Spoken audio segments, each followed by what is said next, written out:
सभी भक्तों को जय श्री राम। मैं रोहित शास्त्री, सिद्धपीठ दंडी स्वामी मंदिर, सिविल लाइन, लुधियाना, पंजाब से। आइए आज हम माघ महात्म का 26वां अध्याय अपने गुरु महाराज जी का इष्ट का ध्यान करते हुए सुनेंगे। ओम मंगलम भगवान विष्णु मंगलम गरुणध्वजा मंगलम पुंडरीकाक्षम मंगलायतनो हरि। देवदूत ने कहा, इस पवित्र कथा को ध्यान से सुनो।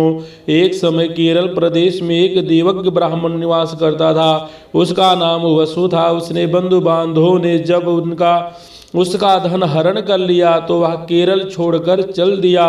जगह जगह मारा फिरा, मगर कहीं उसकी उदर पूर्ति ना हो सकी। अंत में रोगी से पीड़ित होकर वह वन में चला गया। तीर्थ यात्रा करते करते वह बहुत कृश हो गया और दैवात एक दिन विंध्याचल पर्वत पर भूख और प्यास से तड़प कर उसका प्राणांत हो गया। उसकी अंत्येष्टि विधि पूर्वक न हो सकी। इसी कारण उसी वन में प्रेत बनकर वास करने लगा। वह इस प्रेत योनि को पाकर बहुत दुखी रहता था। चारों दिशाओं में हाहाकार करता हुआ अपनी मुक्ति का मार्ग खोजता फिरता था। उसने धर्मानुकूल कोई ऐसा कर्म नहीं किया था जिससे उसकी मुक्ति हो सकती। जो दान नहीं करता, जो यज्ञ नहीं करता, विष्णु पूजन नहीं करता, तीर्थ स्नान भजन कीर्तन नहीं करता, उसकी मुक्ति कैसे हो। जो ब्राह्मण अथवा स्त्रियों का धन हरण करते हैं वह मुक्ति नहीं पाते। जो जुए कपट व्यवहार ठगी चोरी झूठ आदि से उदर पूर्ति करते हैं वह सदैव दुखी रहते हैं।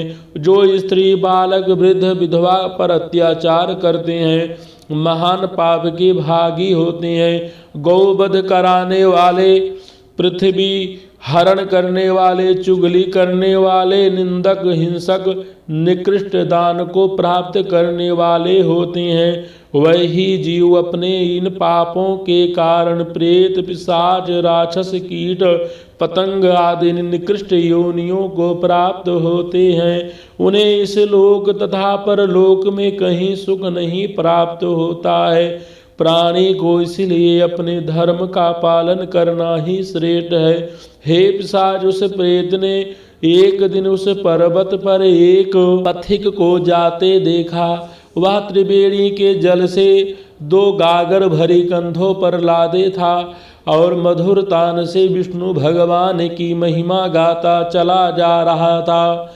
तब उस प्रेत ने भयानक रूप में उसके आगे आ जाकर मार्ग रोकते हुए कहा, हे पथिक, भय मत करो, मैं बहुत प्यासा हूँ, मुझे थोड़ा सा जल पिला दो, अन्यथा मेरे प्राण निकल जाएंगे। पथिक ने कहा, अरे तू कौन सा जीव है? तेरी आकृति भयंकर है मगर फिर भी दुबला और परेशान सा दिखाई देता है। तब प्रेत ने कहा, हे धर्मात्मा, मैं प्रेत हूँ। पूर्व जन्म में मैं एक उत्तम कुल का ब्राह्मण था, परंतु लोभी होने के कारण मैंने कभी दान नहीं किया। इसी कारण मैं इस प्रेत योनि को प्राप्त हुआ हूँ। मैं सदैव पेटू रहा, कभी दान तक नहीं दिया, न कभी भोजन से पहले प्रभु का भोग ही लगाया, न प्यासे को जल पिलाया, न कभी पितरों का तर्पण किया, न कभी श्राद्ध किया, न कभी देव पूजन किया। मैंने कोई दान तप यज्ञ स्नान तीर्थ भ्रमण ऐसा नहीं किया जिसका फल मुझे प्राप्त होता। कभी रात्रि में जागरण करके ईश्वर वंदना नहीं की। हे विप्र, इस प्रकार के निकृष्ट कर्म करने से मेरी यह दुर्दशा हुई है। आज मैं भली प्रकार से समझ चुका हूँ कि प्राणी को भूलकर भी विष्णु भगवान के चरणों और वेदोक्त धर्म को नहीं त्यागना चाहिए। मेरे पूर्व जन्म के पापाचार के द्वारा मेरा ज्ञान नष्ट हो गया। वैसे इस वन में शेर चीतों द्वारा मारे गए अनेकों जीवों का खाने योग्य मांस पड़ा है। इस वन में पक्षियों द्वारा कुतर कर फेंके गए अनेक स्वाद युक्त फल मौजूद है। यहाँ से सातों सरोवर में भी पीने लायक मीठा जल मौजूद है। ये सब होने पर मैं अभागा उनका उपयोग नहीं कर सकता हूँ। मैं केवल वायु पीकर सर्पों की तरह जीवित हूँ।